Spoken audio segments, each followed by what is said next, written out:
Happening right now, we are staying on top of major breaking news out of Northwest D.C. A possible hate crime now under federal and local investigation.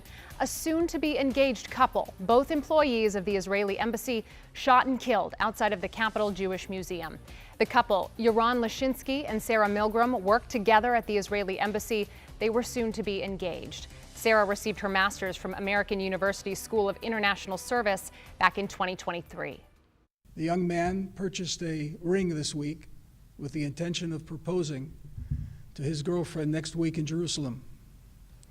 They were a beautiful couple who came to enjoy an evening in Washington's Cultural Center. Happening now at noon, D.C. police are saying the shooter is a 30-year-old man from Chicago who began chanting the words "Free Palestine" after that shooting. Thank you for joining us today as we work to confirm additional information for you in real time. I'm Simone D'Alba. We're bringing you team coverage this afternoon, breaking down everything we know so far and how the Jewish community is handling this tragedy. We begin with our Rafael Sanchez Cruz. He is live at the Wilson Building for us. Rafa? Yeah, that's right, Simone. Right now, setup is underway because Mayor Muriel Bowser is expected to provide an update at some point today. She will be alongside D.C. police and the FBI. Now, officials that I've spoken to tell me that investigators have been working around the clock in what they're calling an active investigation. But right now, it's still unclear what kind of charges the alleged shooter could be facing. Now, he has been identified, as you mentioned, by police as Elias Rodriguez of Chicago. So last night, Mayor Muriel Bowser calling this tragedy an act of terrorism. But the latest information from the FBI is that this is being investigated as a possible hate crime. Police say that around 9 last night, Rodriguez opened fire as a group of people were leaving an event being held at the Capitol Jewish Museum on 3rd Street Northwest, just a block from the D.C. police headquarters and the FBI field office. The event was hosted by the American Jewish Committee. Yaron Lashinsky and his girlfriend Sarah Milgram were identified by Israeli officials as the victims of the deadly attack. Video captured by an eyewitness appears to show Rodriguez yelling "Free Palestine, Free Palestine" as he's taken into custody inside of the museum. Now this morning, an eyewitness describing the horrific scene that played out. Let's listen.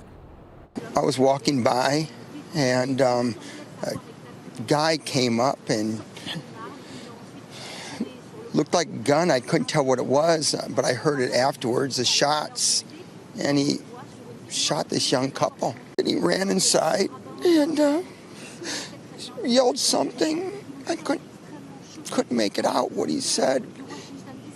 He just ran up. It was terrible. I don't know what. It was terrible.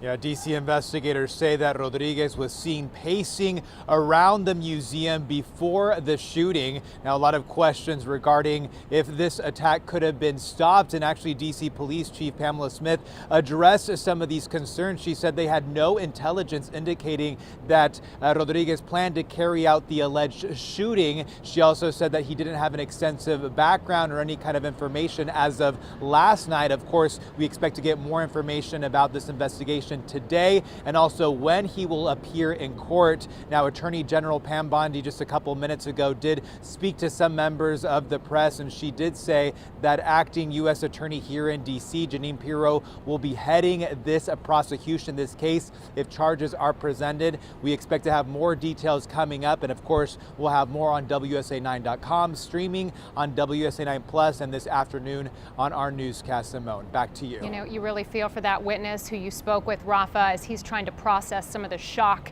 and the trauma of what just happened over the past few hours. Thank you.